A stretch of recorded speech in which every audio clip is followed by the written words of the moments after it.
Deadpool team up number 4. This is the second last issue that Rob Liefeld's ever going to do for Deadpool at Marvel.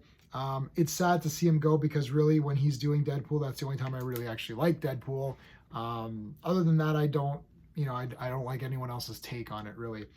I'm going to review this comic, and as I was reading it, I started to realize that I'm a bit of a shill for Rob Liefeld's work and all that. It just takes me back to me starting up serious collecting prior to Image and prior to X-Force 1, prior to Jim Lee's X-Men. I was buying comics a lot as a kid. I would go and get them from the convenience store, and it'd be a lot of fun reading them. And that's how I interacted with these comic books.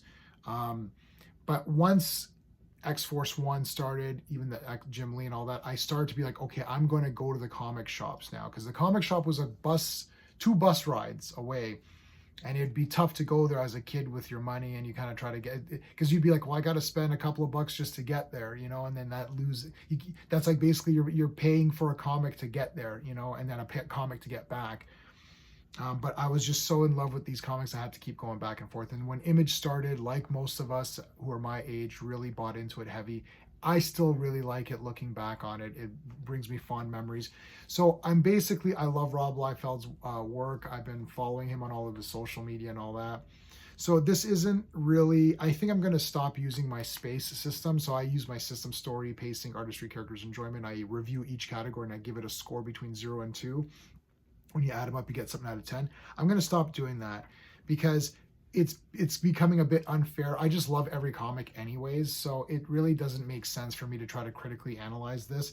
I'm just going to tell you that if you like Rob Liefeld's work and you're a Deadpool fan and you like Major X is awesome.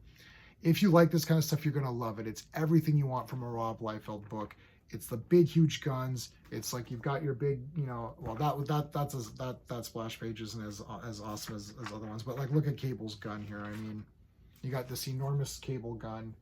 It's just crazy.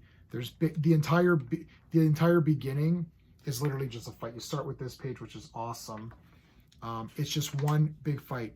Major X is fighting Deadpool for like page on page.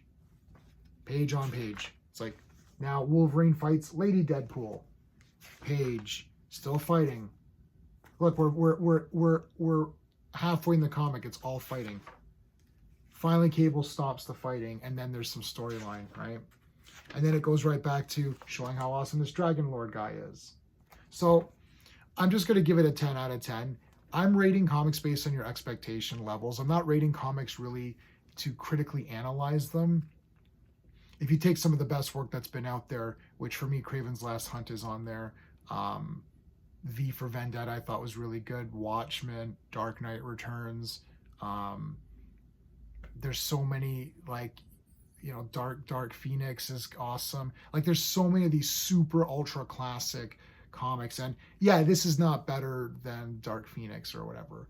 But I'm reviewing it based on what you're expecting. You're buying this Rob Liefeld comic. You want something awesome. You want splash pages, big weapons, big guns, lots of fights, bombastic, punches, and it's just like you want this kind of crazy stuff, and you get it all. You're still getting it all. So I'm going to give it a 10 out of 10. There you go. You can take that review for what it's worth. I'm coming from a fan who loves, look, I've got an entire collection here of stuff, and I got way more than that. So I mean, it is what it is. I love the work. There you go. So that's it. Thanks for watching. Please like and subscribe. Check out my other comic book reviews where I do more analytical comic reviews and don't just give it a 10 out of 10. So if you want to call me a shill on this one, you could definitely call me a shill. At least I'm admitting it. So there's that. Thanks for watching, guys. Until next time.